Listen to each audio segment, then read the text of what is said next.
नमस्कार, एभिन्यूज खबरको दैनिक अनि पृथक प्रस्तुति एभिन्यूज एट देशमा आजमा स्वागत छ। साना खबर या ठुला खबर जसले समाजलाई सकारात्मक दिशातर्फ डोर्याउँछ या त्यस्ता खबर जसले सम्बन्धित पक्षलाई सचेत बन्न खबरदारी गर्छ। खबर हर पल अनि निरन्तर देशैभर भएका खबरहरूको सामूहिक प्रस्तुति एभिन्यूज एट देशमा आजलाई आउनुहोस् सुरु गरौँ।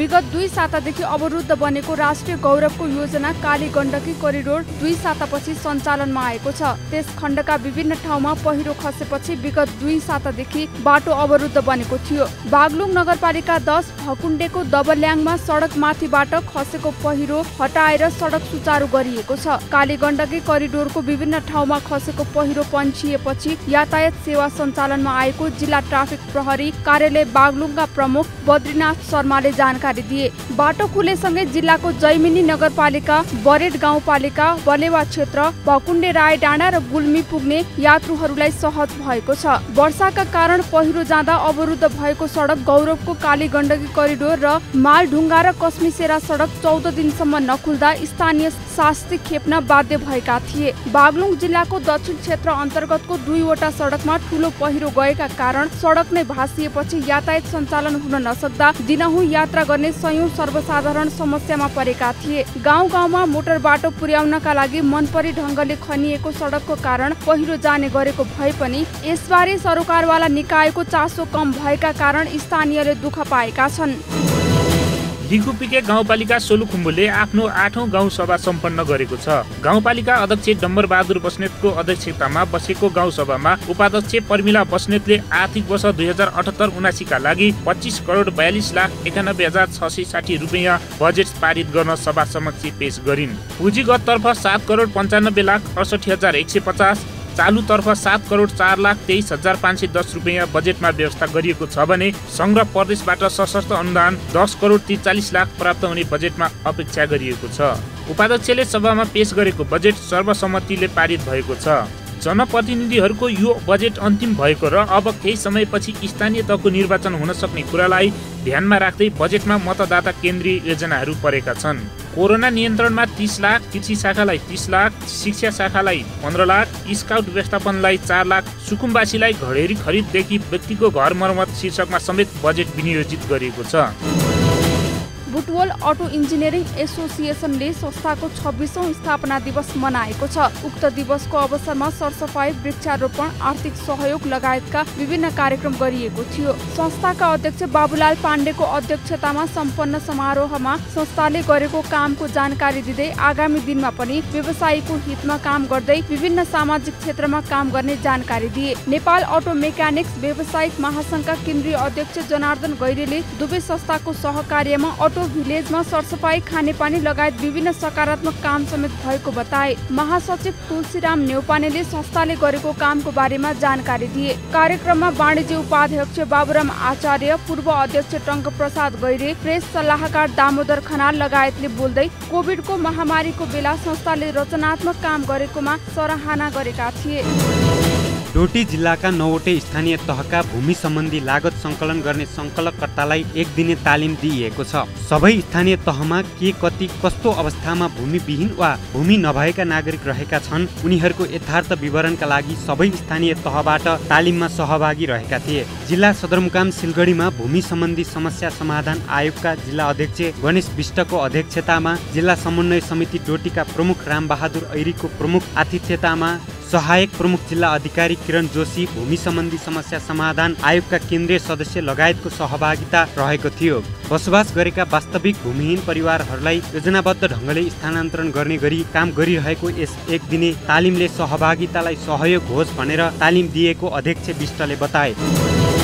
स्मरण क्षमताका विश्वविख्यात नेपाली प्रतिभा झापाको भद्रपुर निवासी अर्बट शर्माले गिनिज बुकमा नयाँ विश्व रेकर्डका लागि दाबी पेश गर्ने घोषणा गरेका छन्। झापाको बिर्तामोडमा आइतबार पत्रकार सम्मेलन गरी शर्माले स्मरण विधामा नयाँ कीर्तिमानीको लागि दाबी पेश गर्ने तयारी भइरहेको जनाएका हुन्। सन् 2015मा 1 मिनेटमा 42 वटा वस्तुको क्रम स्मरण गरेर विश्व कीर्तिमानी कायम गरेपछि गिनिज बुकले शर्मालाई विश्वविख्यात प्रतिभाको रूपमा प्रमाणपत्र प्रदान गरेको थियो। नयाँ रेकर्डसँगै शर्माले मेमोरी किङका रूपमा आफूलाई स्थापित गरेका थिए। थिए। विगतको त्यही आफ्नो रेकर्डलाई तोड्दै 32 वर्षीय शर्माले यसपटक 1 मिनेटमा 83 वटा वस्तुको क्रम स्मरण गरेका छन्। असार 26 गते झापा चन्द्रगढीको वीरेन्द्र माविमा शर्माले आफ्नो स्मरण क्षमता देखाएका थिए। अहिले स्मरण विद्यामा भारतको हैदराबादका नवल पन्जियारले 1 मिनेटमा 54 वटा वस्तुको क्रम स्मरण गरेर विश्व कीर्तिमानी कायम गरेका छन्। स्मरण विधामा पन्जियारले कायम भएको रेकर्ड तोड्ने लक्ष्यका साथ शर्मा अगाडि बढेका हुन्। कार्यक्रममा लोकतन्त्र दैनिकका सम्पादक मोहन काजी नेउपानेले पनि शर्मालाई शुभकामना प्रकट गरेका थिए। सुदूरपश्चिम प्रदेशको कैलाली र कञ्चनपुरमा लागु औषधका घटना बढिरहेको भन्दै यसलाई निस्तेज पार्नका लागि कैलाली प्रहरीले भविष्य बचाउ अभियान सञ्चालन गरेको छ। लागु औषधका कारण समाजमा बढ्दै गएको अराजकता र त्यसले पारेको प्रभावको विषयमा सिङ्गो प्रहरी संगठन जानकार रहेकाले त्यसका नियन्त्रणका लागि उक्त अभियान सञ्चालन गरिएको हो। भर्खरै मात्र जिल्ला प्रहरी कार्यालय कैलालीको प्रमुख जिम्मेवारी सम्हालेका प्रहरी उपरीक्षक विश्व अधिकारीले जिल्लामा लागु औषधका घटना बढिरहेकोले यसलाई नियन्त्रण गर्नका लागि आफूले भविष्य बचाउ अभियान सञ्चालन गरेको बताए। उनले आफू कैलाली जिल्लामा आएको केही दिनमै थुप्रै लागु औषध कारोबार गर्नेलाई नियन्त्रणमा लगिसकेको बताउँदै अबदेखि लागु औषधको कारोबार गर्ने र सेवन गर्ने कसैलाई नछोडिने बताए। कैलाली जिल्लाको बसाइमा जनताप्रति उत्तरदायित्व वहन गर्दै शान्ति सुरक्षा र अमन चयन कायम गर्न लागि पर्ने प्रहरी प्रमुख अधिकारीको भनाइ छ। प्रहरीप्रति जनताको विश्वास दिलाउन पहिला आफ्नै कार्यालयबाट शुभारम्भ गर्ने बताए। जनता र प्रहरी बीचको दूरी घटाउन आफ्नो कार्यालयमा हुने कामबाट जनता कति सन्तुष्ट र कति असन्तुष्ट छन् भन्ने बारेमा सर्वेक्षण गर्ने परिपाटीको शुभारम्भ गरिसकेको सो अवसरमा जानकारी दिए। अर्घाखाँचीको सन्धिखर्क नगरपालिकाले कृषकहरूलाई मागको आधारमा प्लास्टिक टनेल वितरण गरेको छ। कृषकहरूको मागको आधारमा 50% अनुदानमा 577 वटा प्लास्टिक टनेल वितरण गर्न सुरु गरिएको नगरपालिका नगर प्रमुख कमल प्रसाद भुसालले बताए। उनले परम्परागत कृषि पेसालाई आधुनिक प्रविधि मैत्री र वैज्ञानिक बनाउने कार्यक्रम अनुसार टनेल वितरण भएको जानकारी दिए।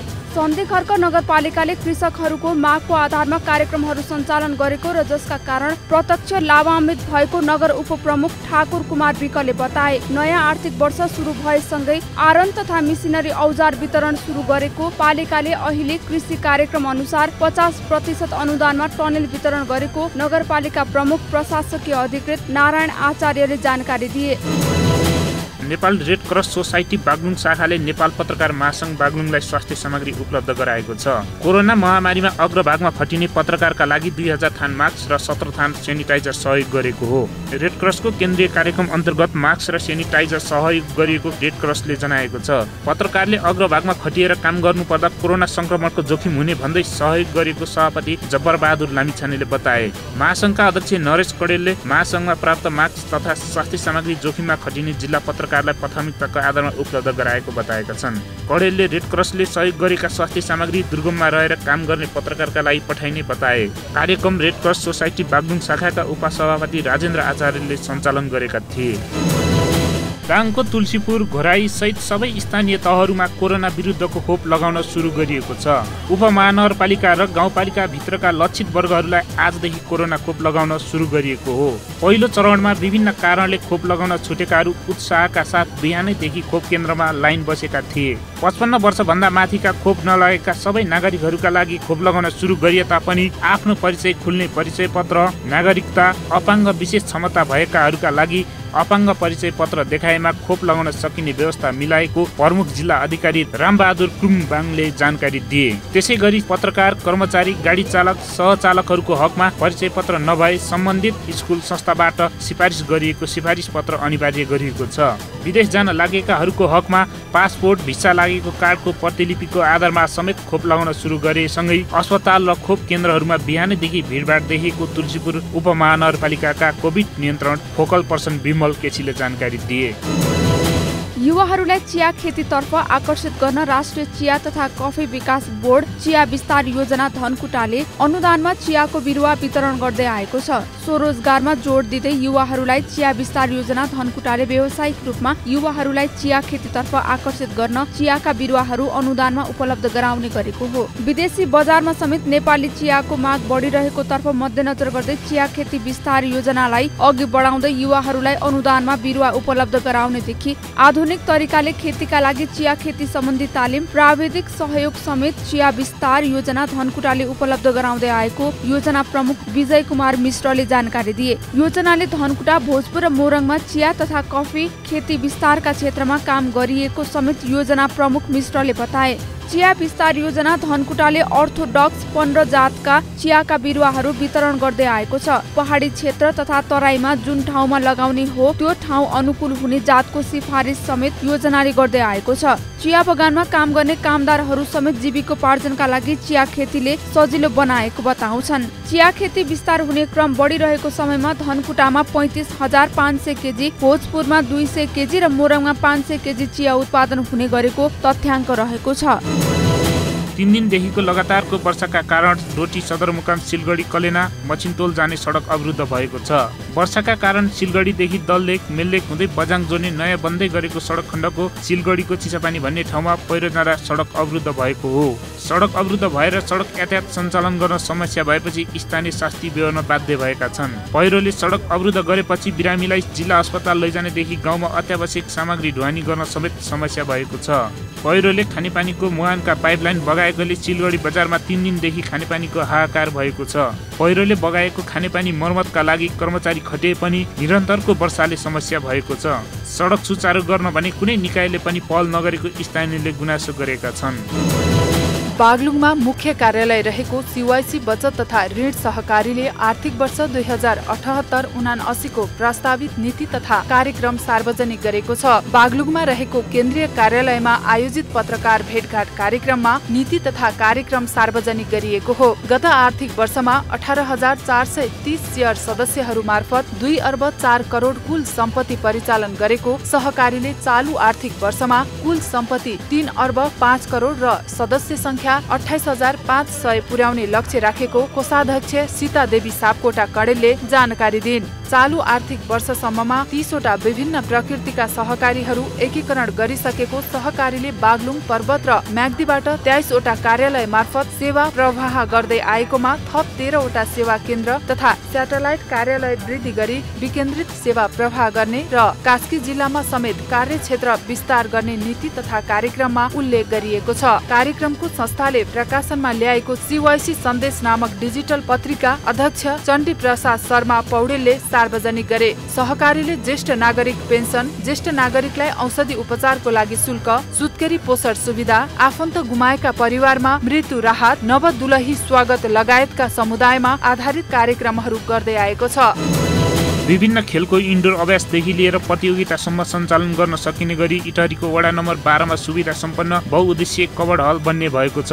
ब्याडमिन्टन, टेबल टेनिस, भलिबल लगायतका खेलको इन्डोर अभ्यासदेखि लिएर प्रतियोगिता आयोजना गर्न सकिने सुविधा सम्पन्न कबड हलको इटहरी उपमहानगरपालिकाका प्रमुख द्वारिका लाल चौधरी र वडा नम्बर 12 का वडा अध्यक्ष हेमानन्द दाहालले संयुक्त रूपमा शिलान्यास गरेका हुन्।